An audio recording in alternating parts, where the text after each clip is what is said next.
Students, whatever homework is given to you, you have to submit it on the very next day between 8 am to 1 pm to the given WhatsApp number, and it is compulsory to submit your homework as your attendance will be marked on the basis of your submission.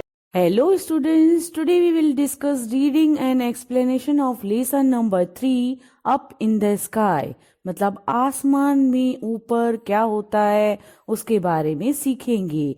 In this lesson you will learn about stars मतलब तारे, planets मतलब जो ग्रह होते हैं उनके बारे में, satellites मतलब उपग्रह, solar system मतलब सौरमंडल, द प्लैनेट अर्थ और हमारी जो प्लैनेट अर्थ है धरती है उसके बारे में, festivals and the heavenly bodies मतलब जो हैवी बॉडी सन और मून है उसके अकॉर्डिंग कैसे फेस्टिवल्स मनाए जाते हैं उसके बारे में सीखेंगे. पर इस वीडियो में हम लोग स्टार्स और प्लैनेट्स के बारे में सीखेंगे. So let's start. Warm up. Can you recall the rhyme? क्या आपको ये राइम याद आ रही है? Twinkle twinkle little star, how I wonder what you are, up above the world so high, like a diamond in the sky. Yes, जब आप छोटे थे आपने ये पोयम गाई भी होगी और सीखी भी होगी. इसमें तारों के बारे में डिस्कस किया हुआ है. हम आसमान में देखेंगे तो जगमग जगमग तारे हमें दिखाई देते हैं. Are you also amazed to see the twinkling stars? क्या आपको ये चमकते हुए तारे जब देखते हो आश्चर्य होता है? Do you want to explore the sky? क्या आप स्काई के बारे में जानना चाहते हो? तो आइए अब हम पूरी स्काई में क्या क्या होता है उसके बारे में इस लेसन में जानेंगे. सबसे पहले हम लोग स्काई में आए हुए तारों के बारे में सीखेंगे. So let's start. Stars. There are billions of stars that you see on a clear night sky. रात को जब क्लियर नाइट होती है, स्काई भी बिल्कुल साफ साफ होता है, तब आप देखोगे तो आपको बहुत सारे मतलब बिलियंस स्टार्स आपको देख सकते हो. Stars are big balls of hot gases. आपको पता है ये स्टार्स बहुत बड़े और बॉल की तरह मतलब आग के गोले जलते हुए इस तरह से होते हैं. They are very hot and release lot of heat and light. वो बहुत गर्म होते हैं और उनमें से हीट मतलब गर्मी, लाइट मतलब रोशनी निकलती रहती है. All the stars are not alike. सब स्टार्स एक जैसे एक जितनी नहीं होती. Some stars are very big in size but they appear small as they are very far away from the earth. वो बहुत साइज में छोटे दिखते हैं. क्यों? ऐसा कैसे होता है और क्यों होता है? वो इसलिए क्योंकि वो बहुत दूर होते हैं, हमारी धरती से बहुत दूर दूर होते, इसीलिए में वो छोटे छोटे दिखाई देते हैं. If you look at the sky on a clear night you can locate the pole star very easily. आप रात को क्लियर स्काई होगा तभी आप देखोगे तो आपको एक पोल स्टार अच्छी तरह से दिखाई देगा और वो इजीली आप देख भी पाओगे. वो ऐसा क्यों? क्योंकि हम लोग उत्तरी दिशा में रहते हैं. इंडिया वाले जो लोग होते हैं वो पोल स्टार को देख सकते हैं, पर जो सदर्न हेमिस्फीयर में रहते हैं, मतलब जो साउथ में रहते हैं, उनको ये पोल स्टार नहीं दिखता, क्योंकि ये उत्तरी दिशा में ही दिखाई देता है। तो बच्चों, हम लोग लकी हुए ना, जो हम लोग ध्रुव तारे को देख पा रहे हैं। पोल स्टार मतलब ध्रुव तारा। You will find one prominent star around which all other stars appear to revolve। मतलब दूसरे स्टार्स जो होते हैं वो थोड़े इधर उधर होते हैं, पर ये एक ही जो मेन तारा है वो आपको एक ही जगह पे दिखेगा। इट डज नॉट मूव, मतलब ये मूव नहीं करता, इधर उधर घूमता नहीं है। दूसरे स्टार्स भले इधर उधर हो जाएंगे पर ये मूव नहीं करता। इस तारे को हम लोग क्या बोलते हैं? ध्रुव तारा। Stars have a certain period of life about thousands of years after which they die। इनका जो पीरियड होता है कुछ मतलब होता है बहुत सारे साल, थाउजेंड्स तक उनकी लाइफ होती है, पर बाद में वो ख़त्म हो जाते हैं। A star also grows old and dies thousands of years after its birth. मतलब उनका जब जन्म होता है उसके बाद बहुत सालों के बाद, थाउजेंड्स मतलब ईयर्स हो जाते हैं, उसके बाद वो डाई हो जाते हैं। मतलब ये बड़े भी होते हैं, इसके बाद वो डाई हो जाते हैं। They go through many stages in their life time. मतलब लाइफ टाइम में देखेंगे तो बहुत सारी स्टेजेस से वो गुजरते हैं। There is a huge star cloud in the sky. एक बड़ा स्टार जो क्लाउड है वो स्काई में हमें दिखाई देता है। The stars that we see are the part of this cloud. This is called Milky Way galaxy. It is a spiral shaped galaxy.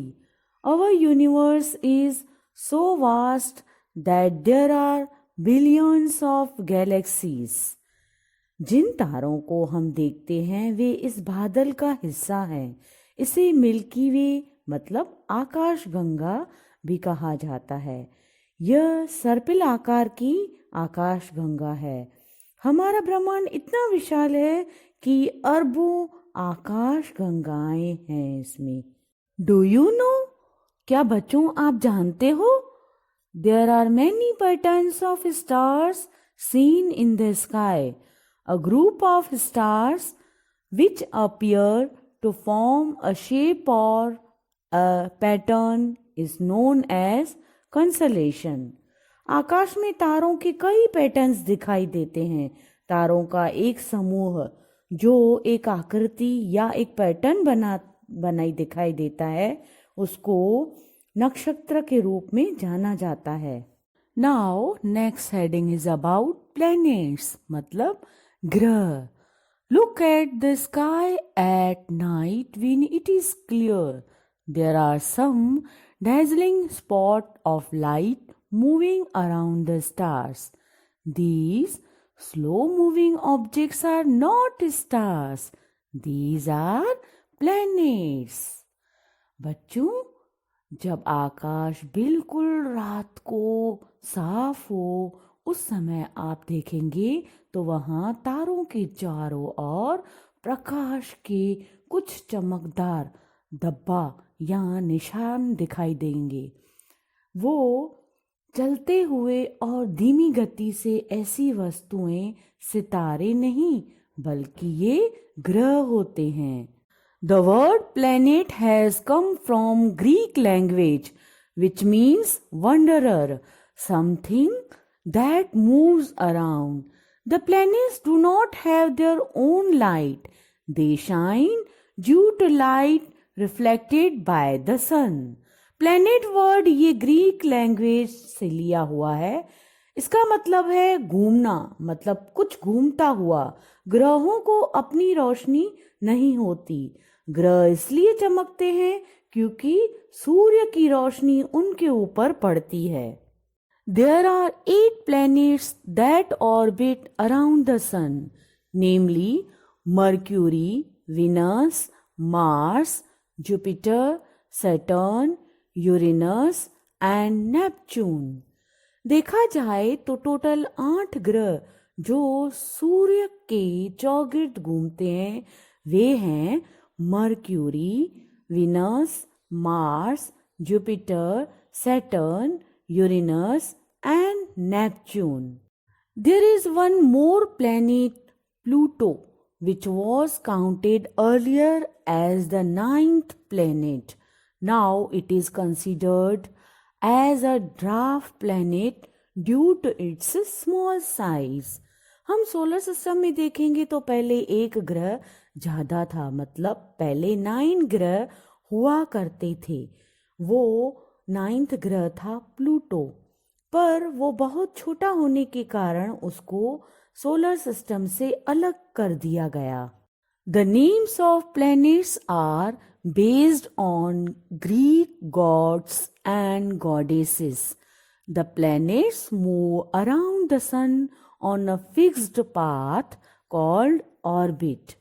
ये सभी ग्रहों के नाम ग्रीक देवी देवताओं के नामों से लिया गया है, मतलब उनके नेम्स भी ऐसे ही थे, उनसे ये लिए गए हैं।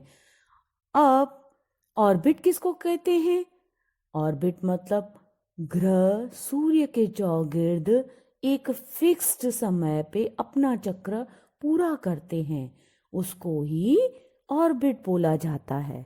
The earth where we live is a planet and known as blue planet because most of its part is covered with water, so it appears like a blue color marble from space. You can view the planets with an instrument called telescope. धरती जहाँ पे हम रहते हैं उसको blue ग्रह बोला जाता है। वो क्यों? मतलब ब्लू ही क्यों बोला जाता है बच्चों? वो इसलिए है क्योंकि हमारी धरती का ज़्यादातर हिस्सा मतलब पार्ट पानी से ढका हुआ है, इसलिए वो स्पेस से अगर ब्लू कलर इसलिए दिखाई देता है जैसे एक ब्लू कलर का संगमरमर है, ऐसे दिखाई देता है। अगर आपको ग्रहों को देखना हो तो आप देख सकते हो, पर उसके लिए आपको टेलीस्कोप की ज़रूरत पड़ेगी। मालूम है ये टेलीस्कोप मतलब क्या होता है? ये एक दूरबीन होती है। यस, इस टेलीस्कोप से दूर की चीज़ें पास दिखाई देती है, इसलिए इस तरह इसका नाम दूरबीन पड़ा हुआ है। तो बच्चों आपको अच्छी तरह से समझ में आया होगा।